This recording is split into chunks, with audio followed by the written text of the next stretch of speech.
Bismillahirrahmanirrahim. Assalamualaikum warahmatullahi wabarakatuh.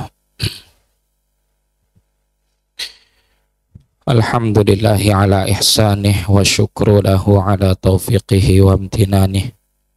Wa ashhadu an la ilaha illallah wahdahu la syarika lah ta'ziman li sya'nih. Wa ashhadu anna Muhammadan abduhu wa rasuluhu al-hadi ila ridwanih. Allahumma salli wa sallim wa barik ala Muhammadin wa ala alihi wa sahbihi ajma'in. Fa nas'alullaha ta'ala an yamunna alaina bi fadlihi wa karamihi wa judihi al-ilman nafi' wal amal as-salih wa yufaqihana fid din wa yaftaha lana futuhal arifin wa yarzuqana al-ikhlasa fil aqwali wal a'mal.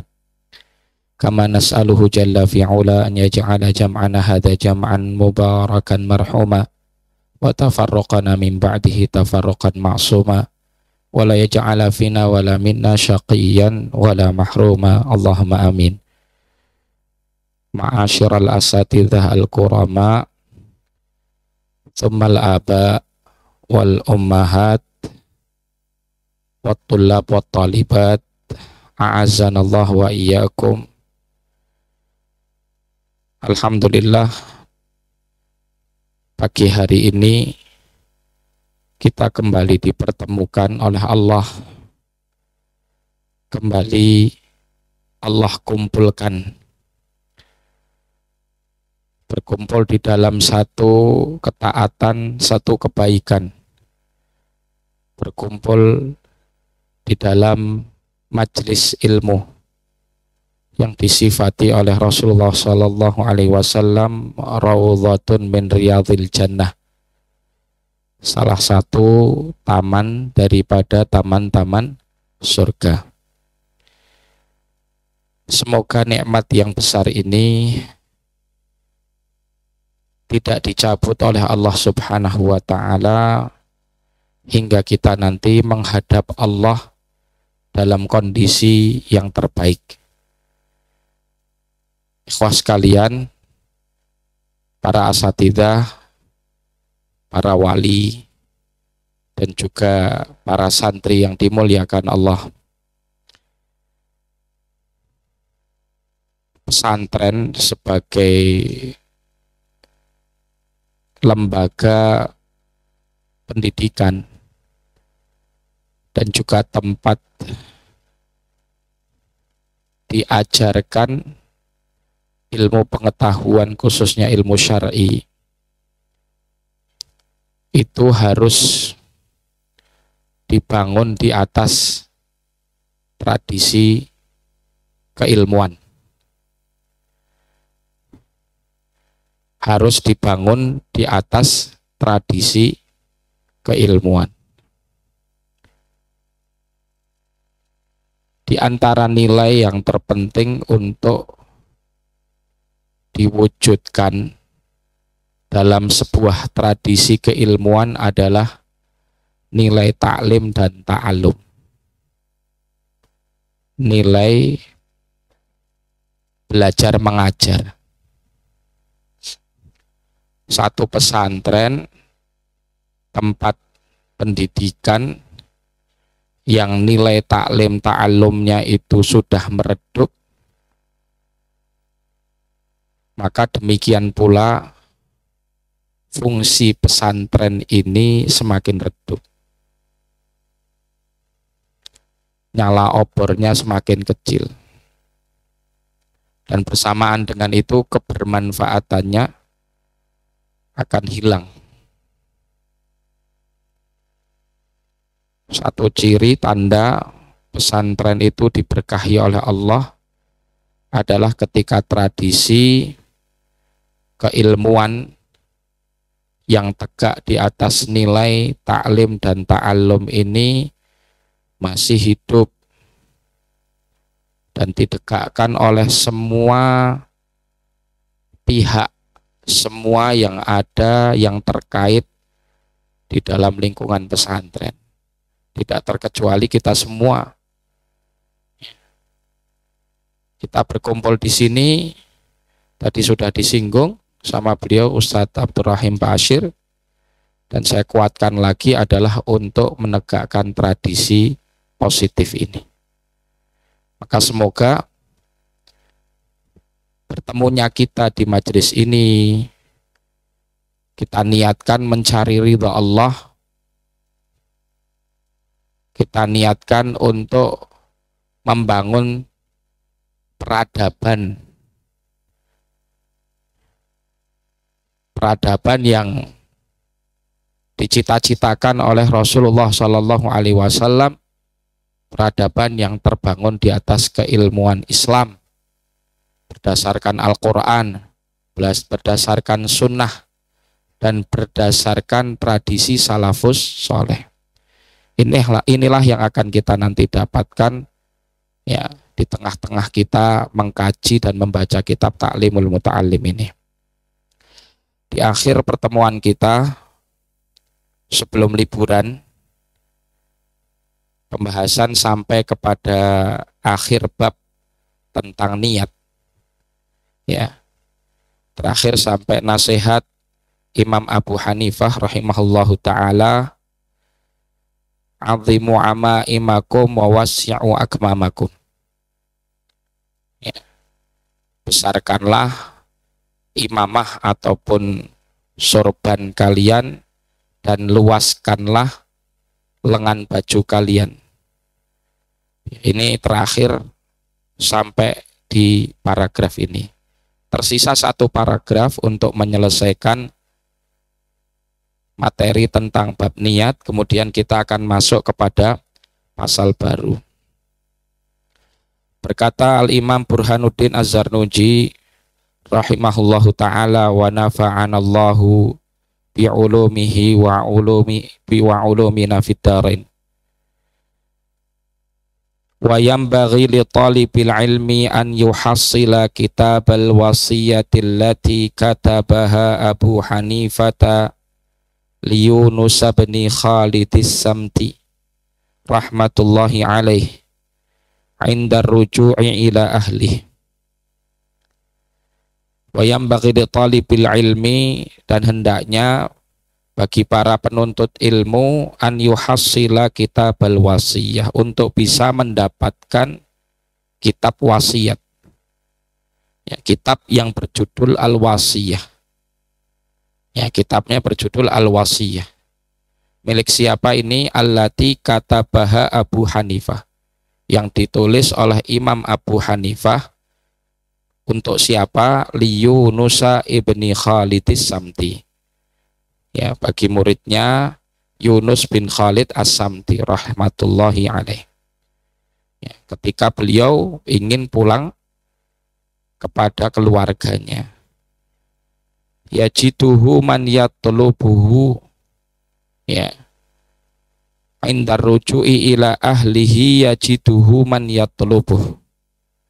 Ya, jadi ketika Yunus bin Khalid as-Samti ini pulang kepada keluarganya, kemudian mendapatinya, ya, mendapati buku ini banyak yang mencarinya. Waqad kana ustadzuna Syekhul Islam Burhanul A'immati Ali bin Abi Bakrin qaddasallahu ruhahul aziza amarani bi kitabatihi inda ruju'i ila baladi wa katabtuhu. Ya. Beliau juga mengkisahkan bahwa gurunya yang bernama Syekhul Islam Burhanul A'immah Ali bin Abi Bakar, namanya Ali bin Abi Bakar. Ya, ini guru dari Imam Zarnuji, memerintahkan muridnya, penulis kitab ini, untuk menulis buku Al-Wasiyah inda ruju ila baladi, ketika aku pengen pulang. Nah, ini menjadi tradisi di kalangan ulama Hanafiyah.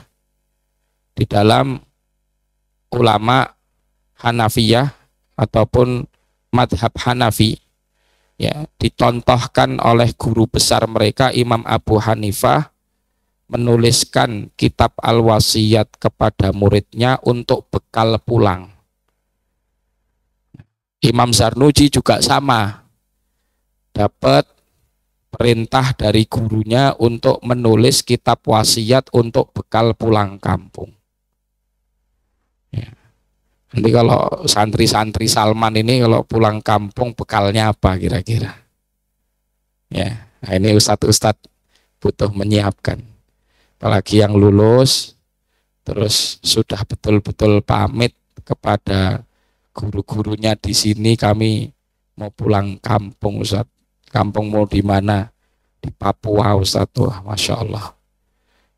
Apalagi kalau kampungnya Papua, kampungnya di Maluku, di daerah Flores, jauh sana. Ya. Apa kira-kira itu bekal yang harus dibawa mereka? Nah, ini ustadz-ustadz yang harus menyiapkan. Ya. Di sini dibekali tradisi yang dijalankan di kalangan ulama Hanafiyah mengikuti guru besar mereka Imam Abu Hanifah adalah kitab Al-Wasiyah yang berisi tentang adab, yang berisi tentang akhlak. Ya. Padahal ada karya Imam Abu Hanifah yang lain.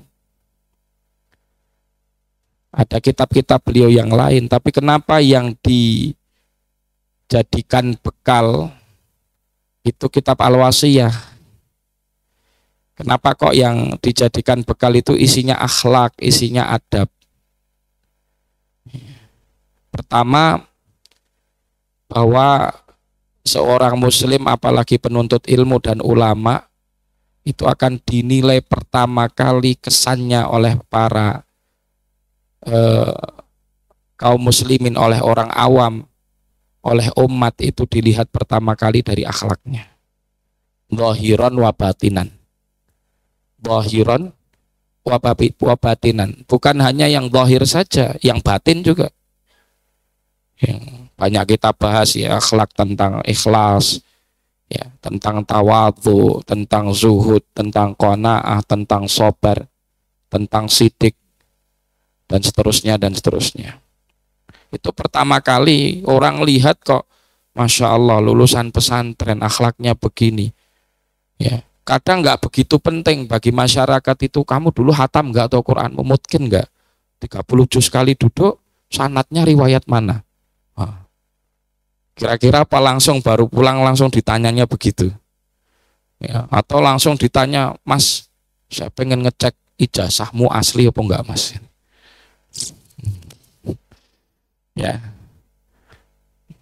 orang tuh kalau udah akhlaknya bagus sudah nggak begitu penting ijazah itu. Mulai ngecek ijazah tuh kan karena ndapati akhlaknya kok nggak bener gitu, sehingga orang meragukan kan, meragukan ini apa bener ini alumni Salman apa mosok gini gitu. Nah, karena seperti kontradiktif, mosok alumni Salman Al Farisi kok kelakuannya begini, nipu orang gitu kan, ya. Alumni Salman Al Farisi kok ibadahnya nggak karu-karuan, ya Mas ya. Nah itu nanti dengan akhlak itu akan dicek, apa bener toh kamu ini alumni Salman, coba lihat ijazahmu, sampai bener nggak Salman itu. Cuman kalau proses ngecek keaslian ijazah Salman kayaknya nggak susah kayaknya. Ya, 1/10 ada di sini. Kayaknya nggak susah kalau ngecek itu. Jadi orang itu mulai meragukan kredibilitas, ya, karena apa? Akhlaknya. Dilihat loh kok gini itu. Kalau baik, saya yakin tidak ada yang akan ribut ke masalah ijazah. Kalau baik, benar nggak Pak? Nggak begitu penting. Mau, kamu punya pimpinan pesantren kok ternyata nggak lulus SD. Orang nggak begitu mikir, sudah penting. Yang penting akhlaknya bagus, sikapnya baik. Ya, nggak lulus SD tapi bisa maca kitab itu seumpamanya. Nggak penting ijazah SD, udah nggak apa-apa wis. Monggo lanjut. Ya. Tapi ada yang ngaku jadi lulusan S3 ya dari satu universitas seumpamanya dengan gelar doktor. Kelakuannya nggak sesuai. Nah, mesti dikejar-kejar, apa benar toh itu lulusan itu.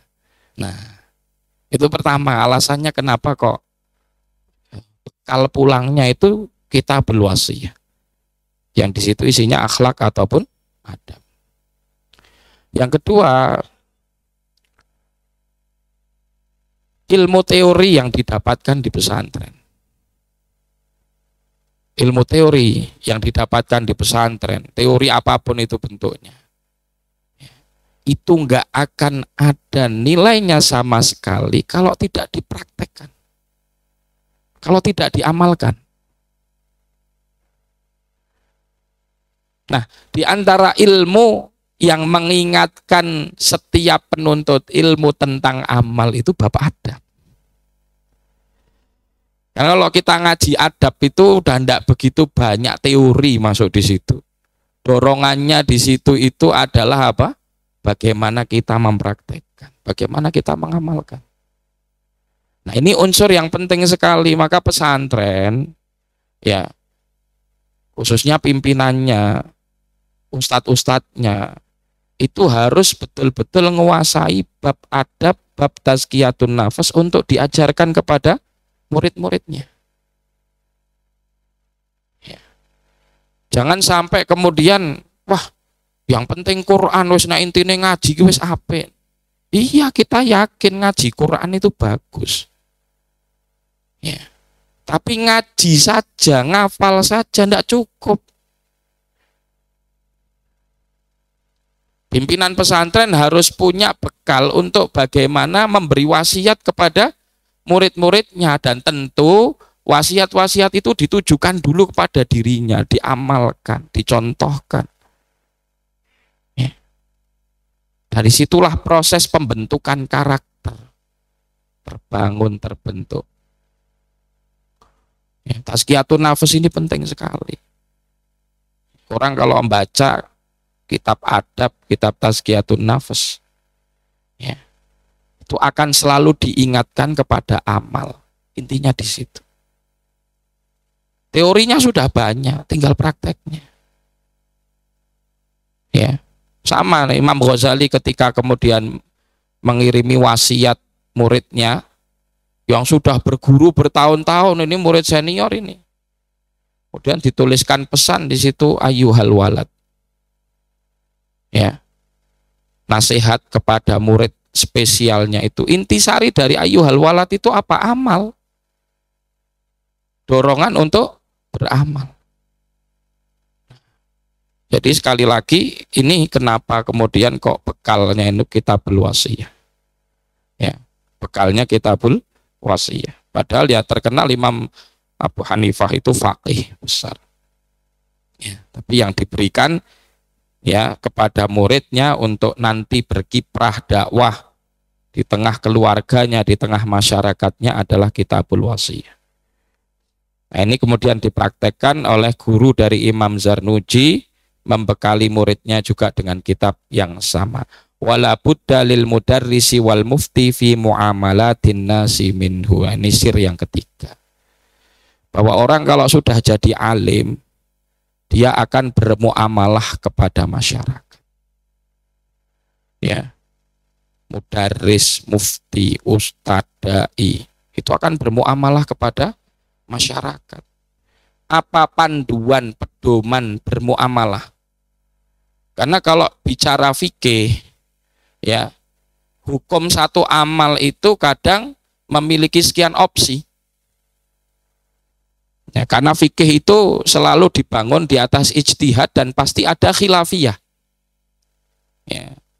Antara wajib atau sunnah atau mubah, atau antara haram dan makruh dan mubah seumpamanya. Nah, seorang alim, seorang mudarris, seorang muallim, seorang dai, ya, dia tahu teorinya itu secara fikih. Ini ada sekian pendapat. Jumhur ulama berpendapat A, sebagian ulama dari madhab ini B, dari madhab yang lainnya C. Dia ngerti teorinya itu, ya. Milih salah satu dari pendapat-pendapat tersebut bagi seorang alim itu perkara yang mudah. Ya. Kalau pengen khurujan minal khilaf, wis jumhur aja, jumhur penting. Kalau udah penting jumhur itu udah khurujan minal khilaf. Ya, Seumpamanya gitu, ada yang berpendapat gitu ya, kalau udah ikut jumhur itu khurujan minal khilaf. Padahal topiknya nggak mesti begitu. Gitu. Nggak mesti bahwasanya ikut jumhur itu khuruj minal khilaf, malah dukhul fil khilaf bisa juga gitu. Ya. Tapi intinya mereka ngerti mana yang di situ bisa dia amalkan. Kadang dari 3 pendapat itu bisa cari pendapat yang paling ringan untuk diamalkan karena dia ngerti dalilnya. Tapi pertanyaannya, apakah pendapat yang dia pilih itu cocok untuk dimuamalahkan kepada masyarakat? Nah, belum tentu cocok. Ya. Belum tentu cocok. Sederhananya gini. Ini perkara nanti masalah sepakat atau enggak sepakat ya. Kembalinya kepada masing-masing. Tapi saya ilustrasikan. Seorang alim tahu hukum permasalahan rokok. Ya. Madar khilafnya antara haram, makruh, seumpama. Kemudian dia datang di satu tempat di pedesaan, isinya di situ petani tembakau. Yang mayoritas masyarakat di situ penghasilannya dari tembakau. Nanam tembakau. Ketika dia mengambil pendapat haram, ya, itu pendapat yang paling ahwat dan khurujan minal khilaf, karena yang diperselisihkan itu adalah kemakruhan, bukan keharaman. Tentang perkara kemadorotan sebetulnya tidak diselisih. Orang tidak merokok itu tidak ada yang mencela. Yang dicelakan kalau dia ngerokok tuh. Nah, kemudian berlindung dengan pendapat makruh. Jelas ya? Jadi yang diperselisihkan itu orang rokok atau orang nggak ngerokok? Yang rokok. Artinya kalau kita ngambil pendapat haram itu apa? Khurujan minal khilaf. Karena dengan mengambil haram kan apa? Tidak ngerokok otomatis ini. Tapi berada di satu masyarakat, di situ apa? Penghasilannya semuanya nanam tembakau, yang itu bahan pokok daripada pembuatan rokok. Ketika baru datang pertama kali ke kampung itu, langsung si dai ini mengatakan hukum rokok itu haram, maka barang siapa yang menanam tembakau sesungguhnya dia telah memberi sarana kepada perkara yang haram, dan sarana kepada perkara yang haram adalah haram. Wah, itu kira-kira gimana, Wah? Rame enggak itu? Nah, maka butuh adabnya. Oh, fikihnya kita paham, tapi butuh adab yang membersamai ilmu fikih ini, agar ketika dia dakwah bermuamalah dengan manusia, dengan umat itu luwes. Oh, enggak apa-apa kamu berpendapat haram untuk dirimu sendiri, tapi kepada masyarakat, kepada umat itu tadarrujan. Ya, bertahap, mereka dikasih edukasi dulu, sabar. Kalau mereka yang ada di nalar mereka itu masih kepada level makruh, ya sementara biarkan itu dulu sambil bertahap nanti diajarkan. Kalau ada yang ngikut kepada kita, alhamdulillah, fabihi wa ni'mah. Kita bersyukur kepada Allah. Ikuti pendapat yang menurut kita lebih selamat. Tapi kalaupun ada yang tidak, toh itu masalah khilafiyah.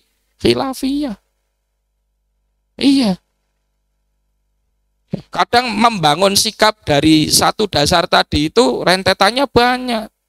Karena rentetannya tadi semuanya haram segala macam, kemudian si dai ini mengatakan saya tidak akan mau menemui dan bermajlis dengan orang yang masih merokok. Wah, tambah sisan dikucil, wis minggato kono Pak, gitu.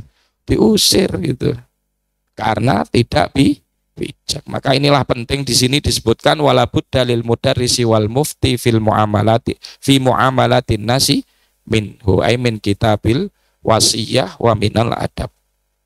Alhamdulillah. Jadi ini pesan terakhir dari Imam Zarnuji dari terkait pasal apa? Niat di dalam menuntut ilmu. Kita masuk kepada pasal yang baru. Qala rahimahullahu taala faslun fi ikhtiyaril ilmi wal ustadzi wasyarik watsabati alaih. Faslun fi ikhtiyaril ilmi wal ustadzi wasyariki watsabati alaih. Pasal tentang pemilihan ilmu, pemilihan guru, memilih teman dan teguh di atasnya, yaitu di atas ilmu. Ya, watsabati alaihi ay alal ilmi. Teguh di atas ilmu. Ya. Qala rahimahullah, yambaghi li talibil ilmi an yakhtara min kulli ilmin ahsanah. Pedoman dalam memilih ilmu itu bagaimana? Ya, ini khususnya santri yang lulus. Alumni itu meskipun udah lama di pondok, tapi seringkali bingung kalau sudah lulus dari pondok, habis ini mau belajar apa ya, mau ngelanjutin kemana, itu pada bingung gitu. Ya. Tapi alhamdulillah ya, saya apresiasi ini santri-santri kita ini, masya Allah. Ya, adabnya bagus. Mereka itu nanyakan kepada gurunya, dan ini nanti disebutkan adabnya di sini. Istisyarah kepada muallim. Pada datang ke rumah, pada silaturahim untuk nanyakan, Ustadz kira-kira bagaimana kalau saya ke sini, atau kalau yang masih bingung, Ustadz menurut antum saya baiknya kemana habis lulus. Ya, itu baik. Tapi memang syahidnya banyak yang masih masih bingung. Padahal di sini ada petunjuknya. Imam Zarnuji menyampaikan bahwasanya hendaknya penuntut ilmu itu memilih di dalam belajar dari sekian banyak ilmu itu yang terbaik. Nanti ilmu apa yang terbaik akan dijabarkan setelahnya. Iya, kalau perlu pas milih itu santri itu dikasih list ini. Oh, ada ilmu A, ilmu B, ilmu C, ilmu itu nanti kemudian dibuat ya grade dari paling baik nomor 1 kira-kira apa. Pertimbangan untuk melihat yang paling baik yang nanti di sini disebutkan. Ya. Meskipun umumnya anak-anak itu kalau milih ilmu itu sesuai minat itu. Wah, senengnya yang ini, wah senengnya IT yo, ke IT. Senengnya belajar gambar ya ke arsitek. Kemudian ada yang seneng dagang ya ekonomi, bisnis, macam-macam.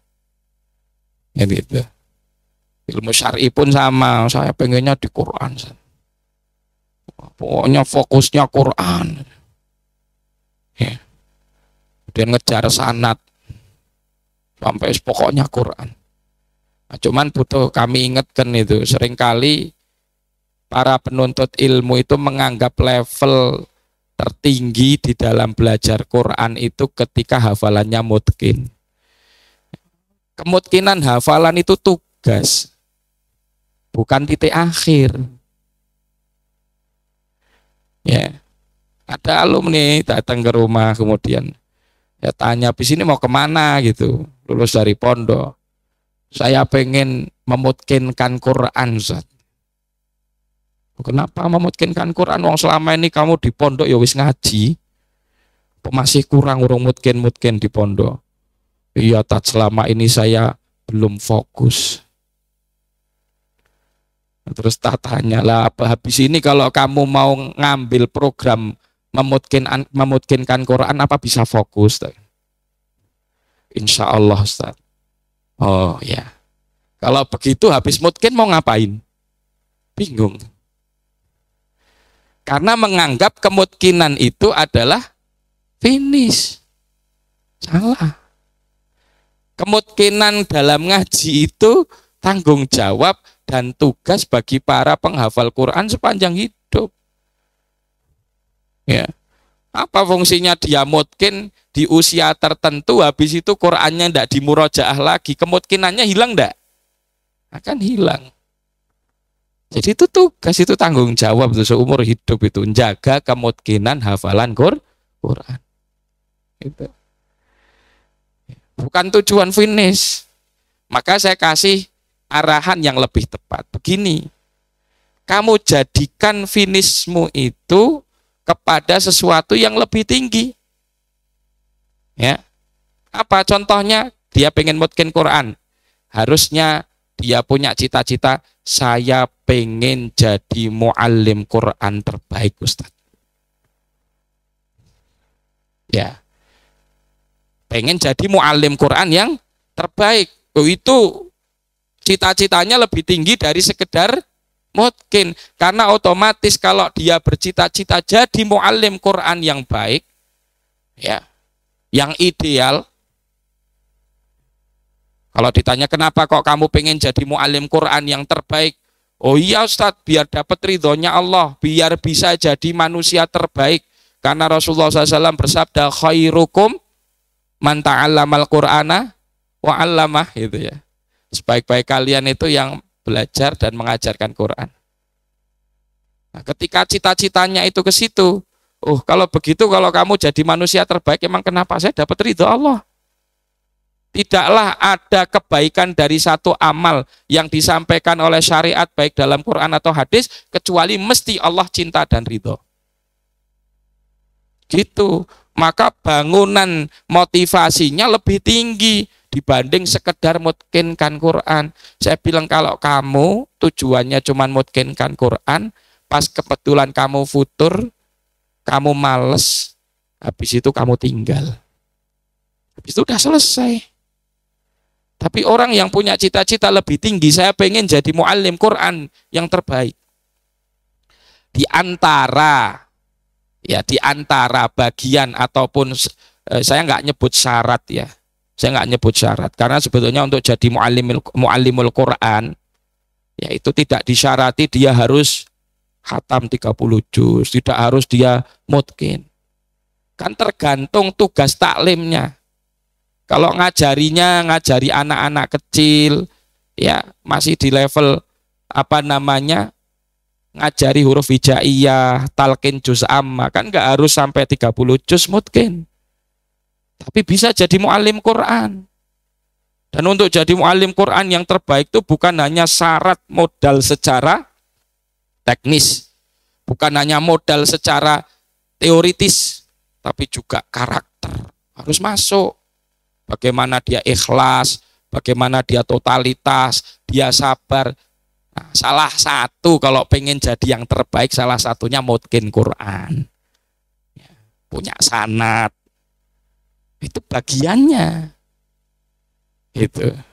Nah, jadi bangun cita-cita itu harus lebih tinggi. Ini sangat penting ya. Mindset berpikir seperti ini bagi para santri.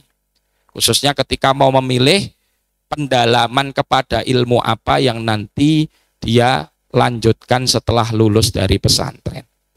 Nah, kemudian mu'allif rahimahullahu ta'ala melanjutkan ya, yang bagi li talibil ilmi an yakhtara min kulli ilmin ahsanah mimma yahtaju ilaihi fi amri dinih. Nah, ini dhabitnya yang pertama, bagaimana kita memilih ilmu yang terbaik itu adalah yang dibutuhkan seseorang di dalam perkara agama. Mimma yahtaju ilaihi fi amri dini. Ya. Jadi ilmu yang terbaik itu adalah ilmu yang dibutuhkan seseorang di dalam perkara agama. Maka kebutuhan rohani, ya ini rohani ini maksudnya yang kaitannya dengan agama, dengan kebutuhan jasmani itu lebih dikedepankan kebutuhan rohani. Ya, maka beliau kemudian melanjutkan fi amri dinihi fil hali tsumma ma yahtaju ilaihi fil ma'al. Yang dibutuhkan di dalam perkara agama untuk saat seketika itu yang mendesak. Baru kemudian kebutuhan ilmu dalam urusan agama yang akan datang nanti. Contoh, seseorang belum ngerti ilmu tentang toharoh. Padahal dia sudah terkena kewajiban sholat. Ya. Orang yang wajib sholat harus ngerti ilmu toharoh karena syarat sahnya sholat toharoh. Maka seketika itu dia harus kedepankan segera belajar ilmu toharoh. Itu lebih prioritas dibanding ilmu tentang fikih haji. Karena belum mau dia kerjakan seketika itu. Ya, sehingga ilmu yang terbaik bagi dia waktu itu apa? Belajar ilmu toharoh. Dobitnya seperti itu. Ya, pokoknya kebutuhan dalam urusan agama itu selalu jadi prioritas. Kemudian baru dinilai mana yang mendesak dan mana yang bisa ditunda. Kemudian beliau mengatakan rahimahullahu ta'ala fayuqaddimu ilmat tauhidi wal ma'rifah. Sehingga yang dikedepankan dari urusan agama yang paling darurat, paling prioritas adalah ilmat tauhid, ilmu tauhid. Ya. Karena semua ilmu itu pondasinya ya tauhid. Ilmu apapun yang tidak mengantarkan pemiliknya kepada tauhid, maka hakikatnya ilmu itu menjadi ilmu yang rusak. Ilmu yang batil akan jadi hujjah di hadapan pemiliknya nanti atau atas pemiliknya nanti di hadapan Allah Subhanahu wa taala. Ilmunya justru akan nyerang gitu. Karena semua ilmu yang ada di dunia ini itu dibangun di atas tauhid. Ya. Dibangun di atas tauhid. Semakin orang belajar, semakin dia itu mengetahui banyak hal, harusnya semakin bertauhid. Maka pondasi dari semua ilmu ini harus dikedepankan dulu. Ya, perkara tauhid. Fayuqaddimu ilmat tauhidi wal ma'rifah. Maksud ilmu tauhid dan ma'rifat itu adalah ilmu yang mengarahkan kita tentang Allah Subhanahu wa taala. Bagaimana kita bisa bermakrifat kepada Allah? Buat apa ini gelarnya sampai profesor, doktor, kuliah bukan hanya linear, ya, bukan hanya linear di satu jurusan, tapi dia mengambil ya beberapa jurusan, ya, bukan linear tapi paralel di beberapa jurusan dia ambil, menguasai disiplin A, disiplin B, tapi tidak sedikit pun dia paham tentang ma'rifatullah. Itu semuanya akan jadi sampah yang memberatkan pemiliknya nanti di akhirat. Ma'rifatullah ini asas dari segala bentuk ma'rifat. Ya, asas dari segala bentuk ma'rifat. Ahli geologi itu loh, ya, itu kan mereka sampai neliti, bikin penelitian, pergi kemana, yang diperiksa apa? Struktur tanah, yang diperiksa lempeng bumi, yang diperiksa struktur gunung, ya. Nanti ahli fisika neliti zat, benda, ahli kimia juga begitu. Ahli biologi yang diteliti hewan, ya, untuk mengetahui makrifat tentang hewan itu mereka sampai berhari-hari, berpekan-pekan, kadang apa, berada di hutan, ninggal kamera untuk ngerti, oh ternyata di hutan ada makhluk hewan yang bentuknya begini. Itu kan untuk ngapain? Makrifat toh. Nah, apa pentingnya kemudian dia bisa mengklasifikasikan? Ahli gizi, wah, bisa mengklasifikasikan makanan ini terdiri dari unsur A, B, C, D, E, F, G. Tapi habis itu nggak kuat tauhidnya, nggak kuat ma'rifatnya sama Allah. Ya, takut sama apa yang dimakan lebih besar daripada takutnya kepada Allah. Itu kan repot. Ya, saya bertanya, Ustaz, arti halal toyib itu gimana, Zan? Kan tidak setiap yang halal toyib toh Ustaz gitu. Menurut anjenengan gimana? Apakah setiap yang halal itu toyib? Wa kulu mimma razaqnakum halalan toyibah. Nah, halalan toyibah itu qaid yang berbeda atau sebetulnya itu mutalazim? Bahwa setiap yang halal itu toyib. Ya, kalau dia toyib berarti halal. Atau kalau halal belum tentu toyib. Bagaimana kira-kira menurut antum? Ya. Tapi ini hal yang sangat menarik. Orang yang memahami kalau tidak setiap yang halal itu toyib, nanti dia akan mengharamkan yang halal. Nah, itu repot juga. Ya. Mengharamkan yang halal, sesuatu yang halal. Al-aslu fil asya'i ibahah. Ya, hukum dasar pada banyak hal itu halal.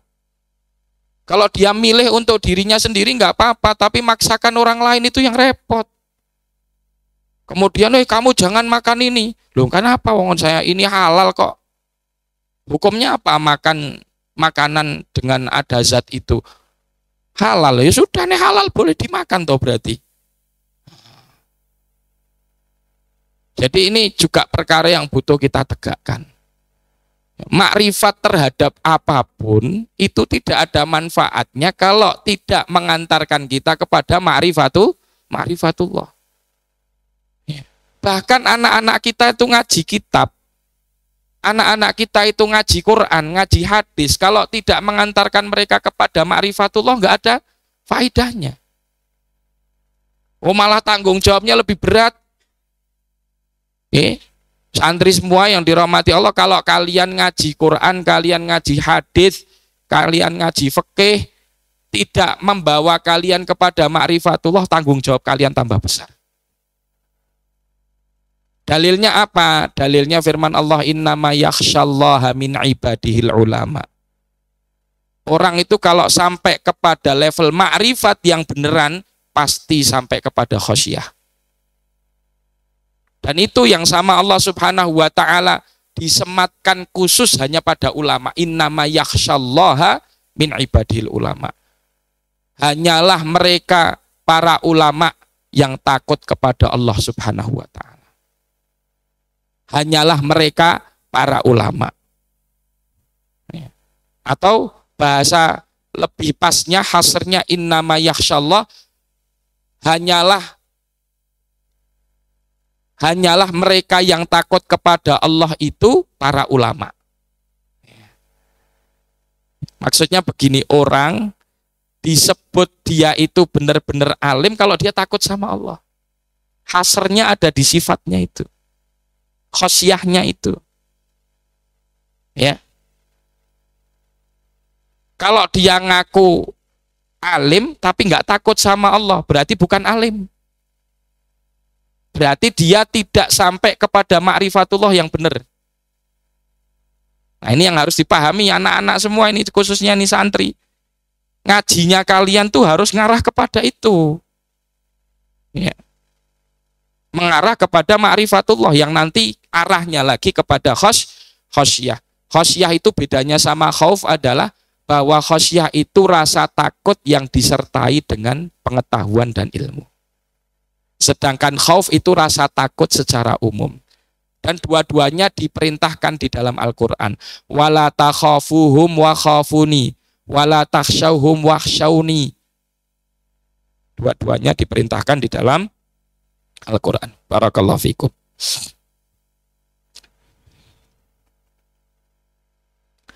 Wa ya'rifullaha ta'ala bid-dalil. Bagaimana kita mengenal Allah? Dengan dalil. Bagaimana kita mengenal Allah? Dengan dalil. Fa inna imanal muqallidi wa in kana sahihan indana lakin yakunu athiman bitarkil istidlal. Fa inna imanal muqallid, karena sesungguhnya imannya muqallid. Muqallid itu orang yang cuman ngikut, pengekor yang ngikut. Contohnya ngikut itu gini. Ayo belajar ilmu iman. Wah, saya nggak usah belajar. Saya manut ngikut imannya Ustadz Sanif. Nah, itu. Nah, ini muqallid. Yang begini menurut madhab muallif kitab ini madhabnya Hanafi, berarti secara akadinya itu lebih kepada Maturidiyah. Ya, karena umumnya fuqaha Hanafiyah itu akidahnya adalah mengikuti madhabnya Imam Abu Mansur Al-Maturidi. Nah, menurut Maturidiyah, ya, atau dinisbatkan kepada Imam Abu Hanifah, kebanyakan Hanafiyah, ya, orang yang imannya itu ngekor, ya, itu tetap sah imannya. Berbeda dengan pendapat dari kalangan Asy'ariyah. Ya, madhab Asy'ariyah di dalam akidah itu berpendapat bahwa imanul muqallid la yasih. Ya, imannya orang yang taklid itu tidak sah. Jadi dia nggak mau belajar. Kamu mau ngikut saya ngikut imannya Ustadz Abdurrahim. Pokoknya Ustadz Abdurrahim iman apa, yakini apa, saya manut. Nah, itu maksudnya taklid begitu itu. Itu enggak boleh. Ya, enggak boleh taklid. Permasalahan enggak boleh taklid di dalam iman ini kesepakatan semua ulama. Tapi permasalahannya apakah sah atau tidak sah gitu. Apakah sah atau tidak sah? Nah, tadi kita katakan pendapat dari kalangan Maturidiyah termasuk dari ahlul hadis atau athariyah atau akidahnya Imam Ahmad bin Hambal, madhabnya Imam Ahmad bin Hambal di dalam memahami perkara akidah. Ya, mereka mengatakan bahwa iman muqallid itu tetap sah. Iman muqallid tetap sah. Jadi kalau ada orang awam terus tiba-tiba saya enggak usah belajar tauhid, saya enggak usah belajar akidah, saya manut akidahnya Ustadz Iim. Oh, jadi apa yang diyakini Ustadz Iim, ya dia manut ngikut. Ustadz Iim yakin ini enggak? Ya saya yakin ini, saya manut itu. Jadi enggak mau ngerti dalil, enggak mau ngerti apa, sing penting manut gitu. Ya. Nah, ini bagaimana hukumnya? Nah, di sini dikatakan fa inna imanal muqallidi wa in kana sahihan indana, meskipun sah menurut pendapat madhab kami yaitu madhab Hanafiyah atau madhab Maturidiyah, lakin yakunu athiman, tetapi dia tetap berdosa bitarkil istidlal, karena dia tidak berupaya untuk mencari dalil. Dan perintah di dalam Al-Quran, Allah menegaskan fa'lam annahu la ilaha illallah, maka berilmulah, ketahuilah bahwa dirinya itu la ilaha illallah, tiada ilah selainnya. Maka akidah keyakinan itu harus dibangun di atas ilmu, dan ilmu itu dibuktikan dengan adanya dalil. Jadi kalau orang pengen berkeyakinan kok tanpa dasar dalil, itu dosa. Jelas nih. Nah, ini juga bagi para aba, para ummahat. Tradisi menghadiri majelis taklim itu bagus. Ya, bagus. Harus tetap dijaga, dirawat. Tapi kita juga dituntut untuk cerdas dalam memilah-milah majelis taklim. Sesuai dengan arahan ini tadi, ilmu apa yang paling kita prioritaskan? Kalau kita sekarang ini merasa saya ternyata belum begitu mendalami ma'rifatullah, saya belum begitu mendalami tentang ilmu tauhid, yang jenengan cari majelis taklim yang ngajarkan itu. Setidaknya untuk menggugurkan kewajiban kita semua membangun akidah di atas ilmu. Ya.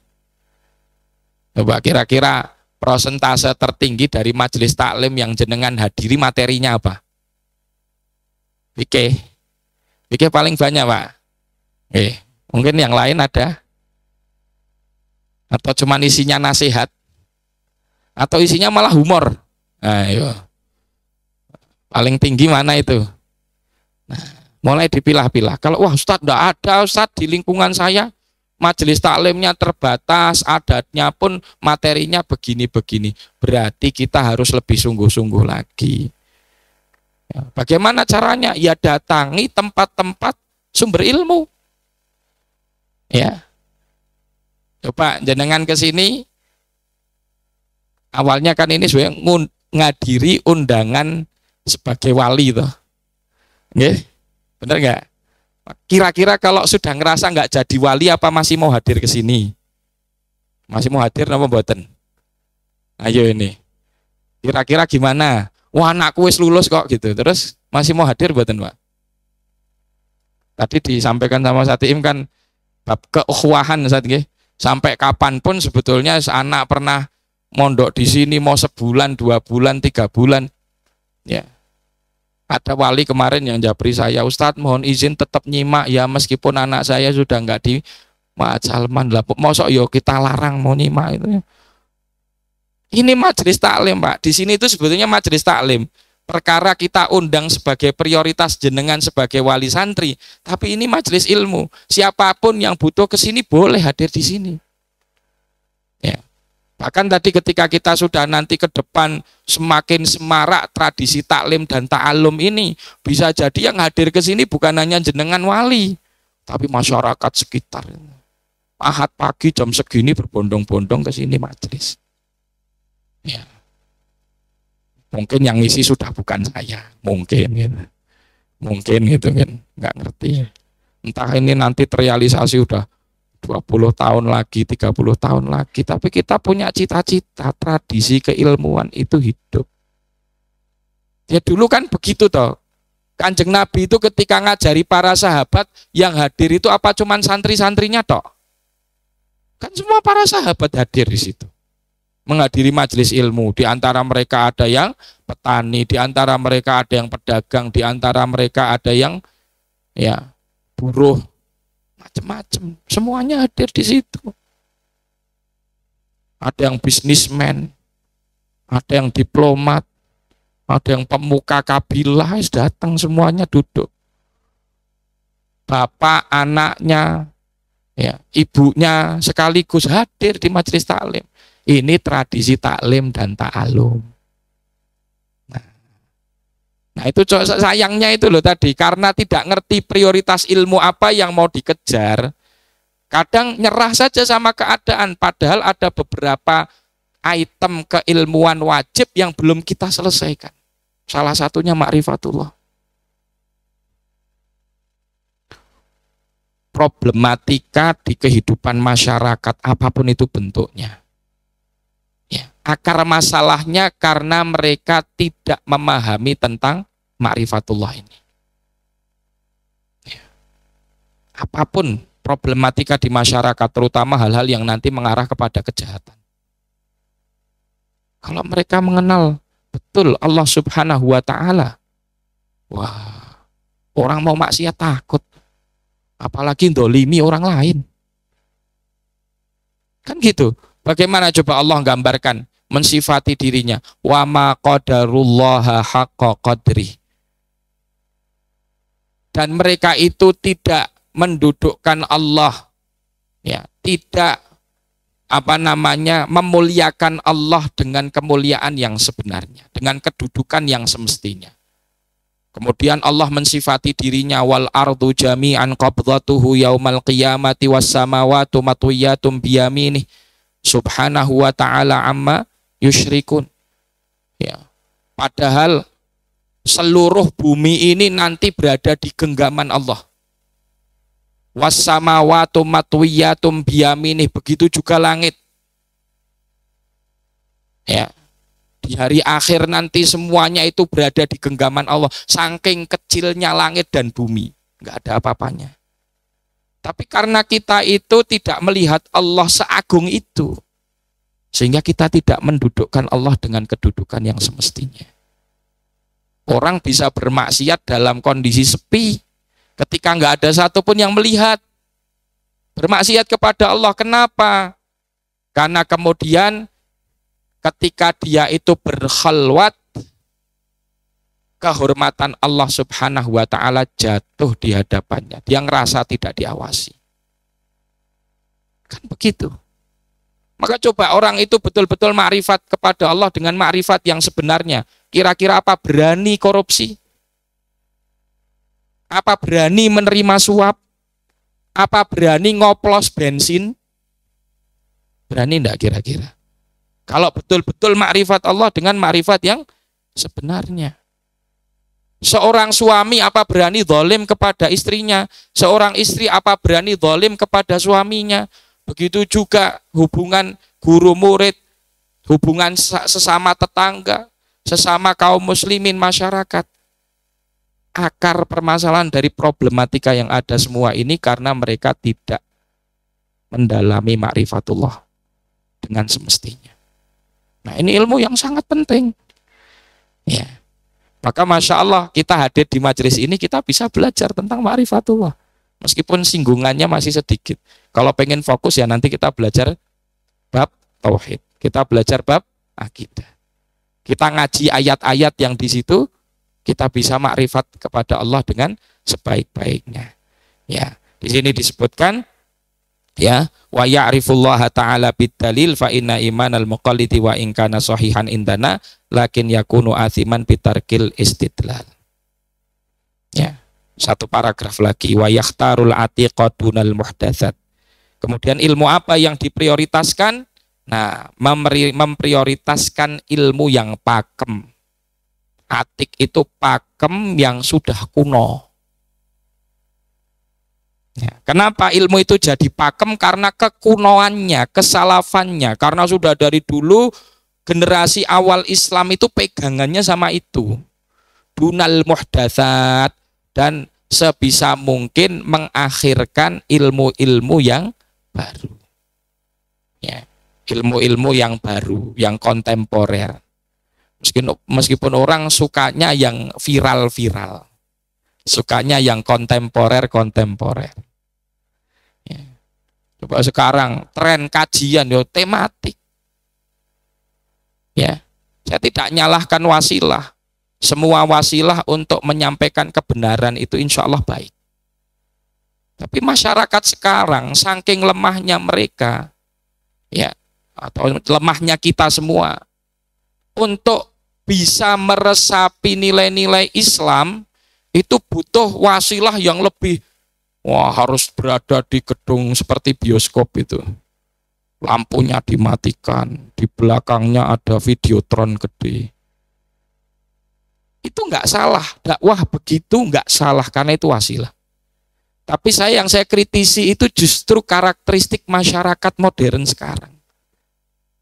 Ketika dulu di zaman Rasulullah sederhana, orang untuk tersentuh dengan nilai-nilai keislaman, untuk dia bisa bermakrifat kepada Allah, cukuplah dia mendengarkan Quran dengan hati yang khusyuk. Selesai. Cukuplah mereka itu hadir di majelis ilmu, kemudian mereka mendengar wasiat-wasiat nabawi, hikmah-hikmah kenabian yang tertuang dalam hadis. Langsung bisa mereka dapat nilai-nilai Islam. Sekarang enggak. Harus dijadikan wasilah teatrikal dulu, harus difilmkan, harus dinarasikan. Padahal tidak ada narasi yang lebih indah daripada narasi Quran. Ya, narasi Quran itu indah sekali. Ya, Masya Allah, saya itu terharu ketika mendengar firman Allah dibacakan, dilantunkan. Ya, kemarin ketika sholat tarawih di Masjidil Haram, di Masjidil Haram atau di Masjid Nabawi saya lupa, di Masjidil Haram, tepatnya malam 21, yang dibaca surat Maryam, ya, sampai kepada awal surat Maryam itu kan mengisahkan tentang Nabi Zakaria. Inni wahanal azmu minni washta'ala ra'su syaiba walam akum bidu'aika rabbi syaqiyya. Itu luar biasa, indah sekali bahasa takbirnya Quran itu, indah sekali. Coba pertama digambarkan inni wahanal azmu minni washta'ala ra'su syaiba. Ya, inni wahanal azmu minni wasta'ala ra'su syaiba.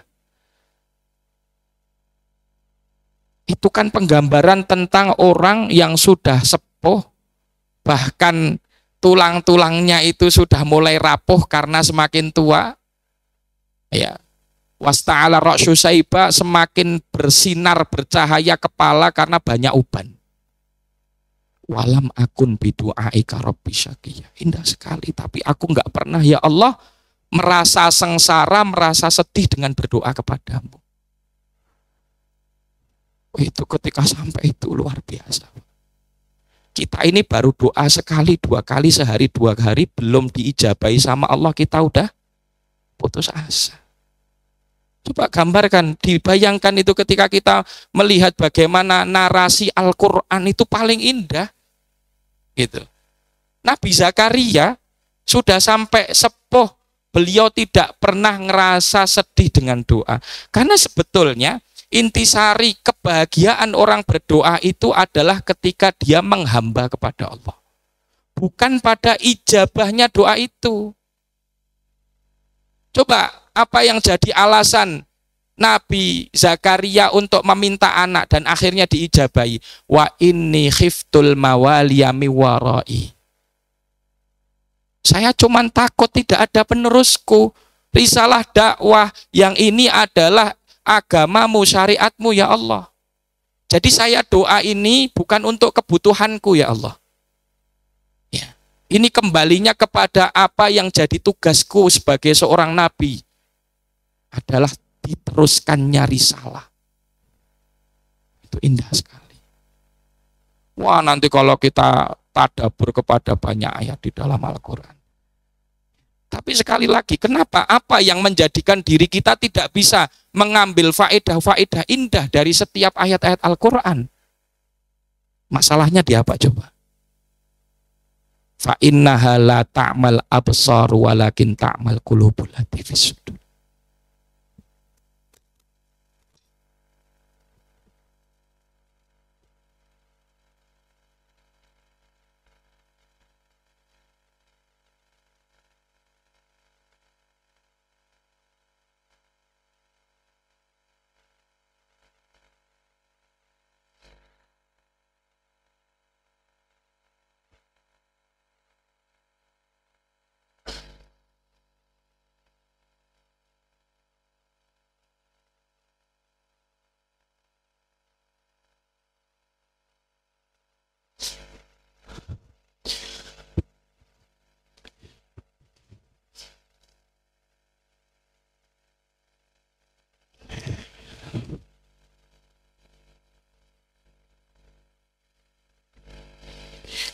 Fa innaha la ta'mal absar. Sesungguhnya bukan mata yang buta, walakin ta'mal qulubul lati fis sudur. Tapi yang buta itu mata hati kita yang ada di dalam dada ini. Makanya wah sekalian, musibah besar kalau kita baca Quran, kita memperdengarkan, kita dengar Al-Quran, kemudian kita nggak bisa menikmati setiap keindahan daripada narasi Al-Quran. Itu firman Allah. Nggak ada yang bisa menyaingi kedudukan firman Allah. Ya, sehebat apapun orang membuat narasi. Sebetulnya kalau hati kita itu bersih, ya, kita udah nggak butuh lagi Quran itu diterjemahkan, dinarasikan gitu. Ditata bahasanya dengan, nggak butuh yang seperti itu. Gak butuh teatrikal, ya. Murni hati yang menyerap firman Allah Subhanahu wa Ta'ala dengan segala keindahannya. Musibah besar kalau kita tidak bisa menikmati tilawah, kita tidak bisa menikmati setiap makna yang terkandung di dalam Al-Quran. Kalau sudah begitu kita evaluasi nih hati kita, ada yang salah nih. Mungkin semakin seringnya, semakin dalamnya kita itu berkecimpung di kubangan dunia. Keseharian kita, setiap hari kita itu yang kita cari dunia, yang kita pikirkan dunia, yang kita bahas dunia, yang kita bicarakan dunia. Itu menjadikan hati kita keruh. Itulah yang kemudian jadi hail. Itu yang jadi pemisah antara hati kita kepada Quran. Sehingga nilai-nilai Quran nggak bisa masuk. Ya. Inilah ikhwah sekalian yang dimuliakan Allah. Kenapa kemudian saya katakan, ayo kita kembali kepada salaf. Dalam arti apa yang dipilih salaf itu yang terbaik. Muhdatsat ini yang baru-baru ini tanpa mengurangi rasa hormat, ya di situ ada kebaikan, tapi tidak lebih baik dari apa yang dulu ditinggalkan salaf kita. Satu perkataan yang dinisbatkan kepada Imam Malik, la yasluhu amru hadhil ummah illa bima saluha bihi awwaluh. Ya. Jadi tidak akan baik perkara umat ini kecuali dengan kebaikan yang sudah dimulakan oleh pendahulunya. Termasuk tradisi ngaji kitab. Saya kemarin ketemu orang, dia teknologi banget lah gitu, nyampaikan, Ustadz, pondoknya itu kalau bisa dibuat sekarang harus terintegrasi dengan teknologi, Ustadz. Ustadz-ustadznya udah pada kenal ChatGPT belum? Gitu. Betul itu. Sudah pada kenal ChatGPT belum? ChatGPT gitu ya. Saya bilang belum Pak gitu. Ustadz udah pakai belum? Wah, udah pernah dengar Ustadz? Iya pernah dengar. Udah pakai? Belum gitu. Ini tak ajari Ustadz, tak ajari. Oh itu nanti bisa membantu jenengan. Coba materi apa yang jenengan ajarkan? Kami ngaji kitab Pak. Ya nggak apa-apa, coba kitabnya apa? Saya sebut Ta'lim Muta'alim. Itu ditulis sama beliau, Ta'lim Muta'alim. Terus deskripsinya langsung keluar semua. Ta'lim Muta'alim bab 1 berbicara ini, penjabaran begini-begini.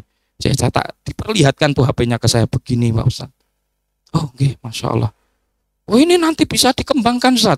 Coba begini, kalau Ustaz pengen ngajar untuk anak SD, Ta'lim Muta'alim SD, nanti keluar semua. Nanti sudah disesuaikan bahasanya, poin-poinnya. Terus saya bilang, ngapunten Pak ya, kalau saya ini basicnya itu kan ngaji kitab, ya ada satu kenikmatan yang tidak bisa tergantikan dengan ChatGPT. Kalau kira-kira jenengan nikmat mana nih? Saya ngaji harfiah begini, kata per kata, jenengan nyimak, atau ini nanti ditampilkan layar, nggih, ditampilkan layar, kemudian saya tampilkan ChatGPT. Nanti Ustaz ChatGPT-nya ditampilkan Ta'lim Muta'alim bab pasal Fikhtiyaril Ilm, keluar semuanya. Pak, ini jadi pasal Ikhtiyarul Ilmi ini Pak, ini bab 1. Saya membacakan ChatGPT Pak. Nikmat mana kira-kira sama saya ngaji harfiah begini? Ini saya katakan ini sesuatu yang tidak tergantikan dengan ChatGPT ini. Dan ini barokatut talaki, mulazamah itu begini barokahnya. Apa ChatGPT bisa mengekspresikan apa yang tadi saya ekspresikan? Ketika kita berbicara tentang keindahan narasi Quran, bisa enggak? Roh dari ilmu itu yang tidak bisa digantikan oleh ChatGPT. Ya saya dengan sangat menghormati beliau, saya belum begitu butuh. Bahkan saya katakan ya kalau seorang santri itu ngaji kitabnya benar, ya hasil dari kajiannya itu yang menjadi dasar ChatGPT itu muncul gitu. Karena itu kan AI itu sebetulnya adalah hasil juga dari apa? Produk akal manusia kan gitu. Kecanggihan teknologi lah sekarang itu kita mau disetir sama itu gitu loh. Boleh kita memanfaatkan AI untuk wasilah-wasilah tertentu, tapi kalau untuk taklim, untuk ngaji begini nih wah ngapunten gitu ya.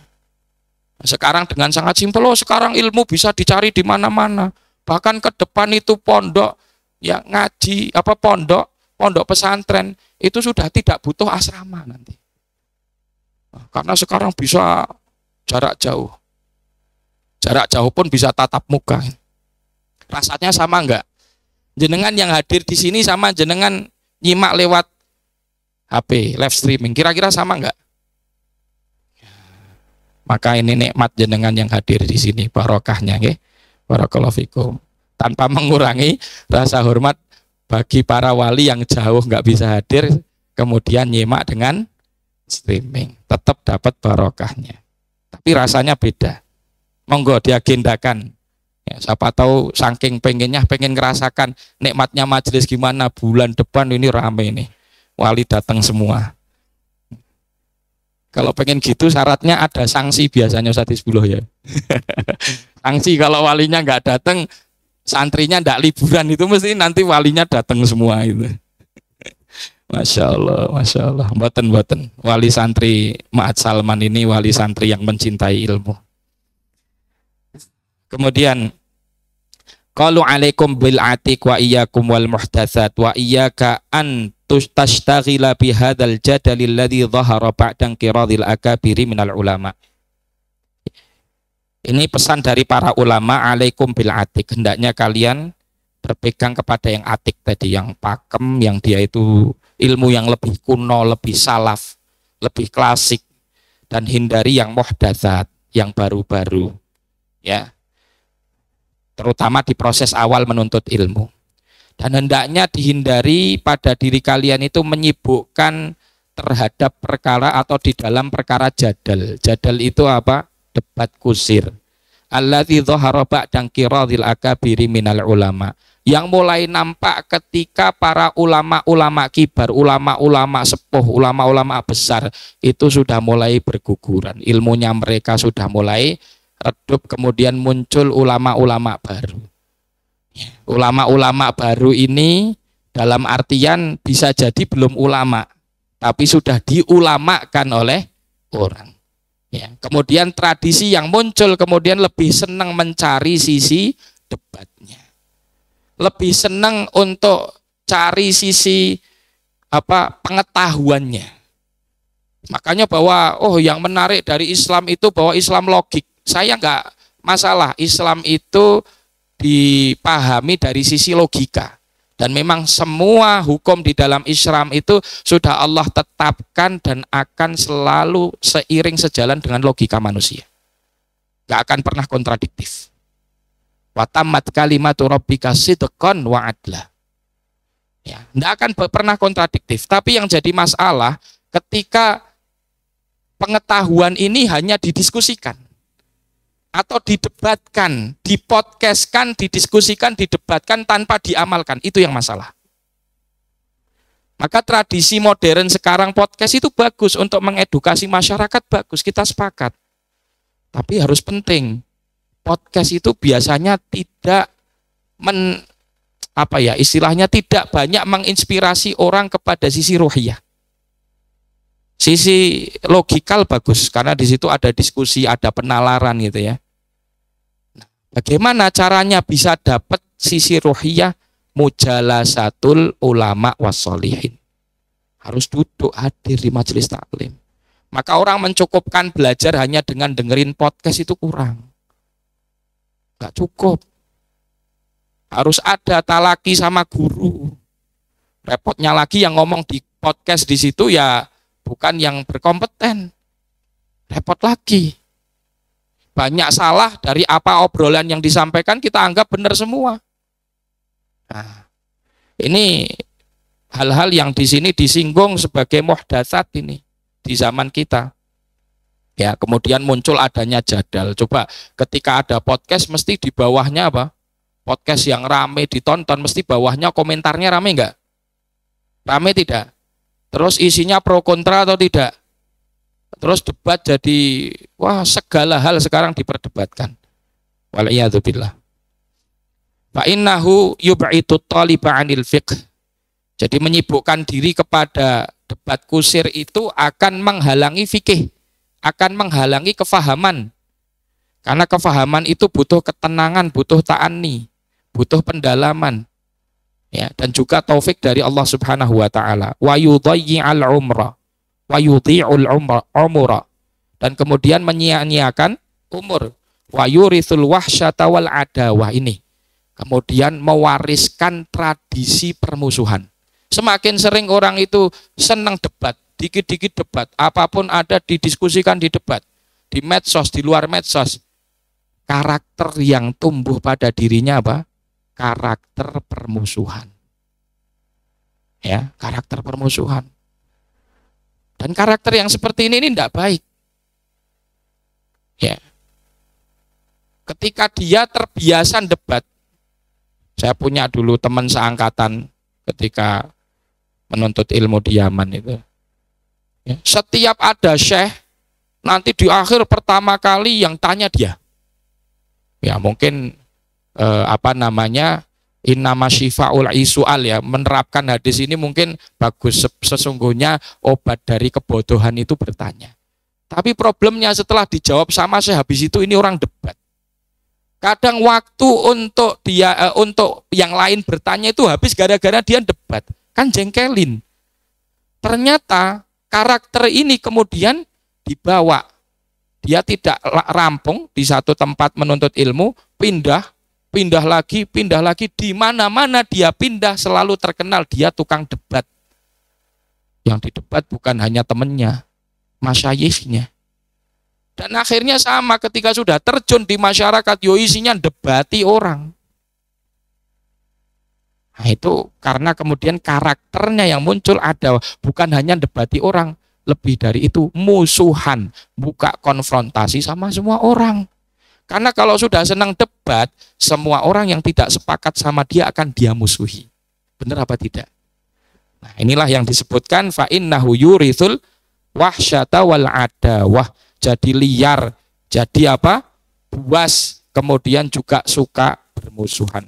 Wa huwa min asyratis saah, banyaknya debat jadal itu termasuk tanda-tanda kiamat.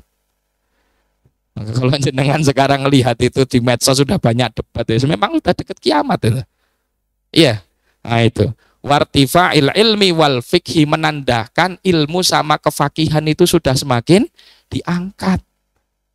Itu. Tandanya apa? Banyak orang debat. Karena kalau semakin banyak fuqaha, itu semakin banyak orang yang mutola'ah, semakin banyak majalisul ilm, semakin banyak amal. Sekarang enggak. Mutola'ahnya sedikit, bacanya sedikit, debatnya banyak, amalnya juga sedikit. Wal'iyadzubillah. Kada warada fil hadis. Begitulah yang telah datang di dalam hadis. Tersebut di dalam hadis, ciri-ciri daripada qiyamus sa'ah atau tegaknya hari kiamat itu adalah semakin diangkatnya ilmu, tersisa orang-orang bodoh, muncul ruwaibidah, rajulun tafih yatahaddatsu fi umurin ammah, ya, orang bodoh, orang nggak ngerti ilmu tapi berbicara di perkara-perkara yang besar, dan semakin banyak jadal. Semoga Allah Subhanahu wa taala menjaga kita semua, menjaga keluarga kita dari fitnah akhir zaman, dan juga diberi taufik kepada kita dan keluarga kita untuk melazimi ilmunya para ulama.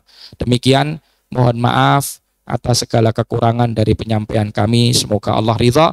Wa sallallahu wa sallim wa barik ala Muhammadin wa ala alihi wa sahbihi wa sallama tasliman katsira.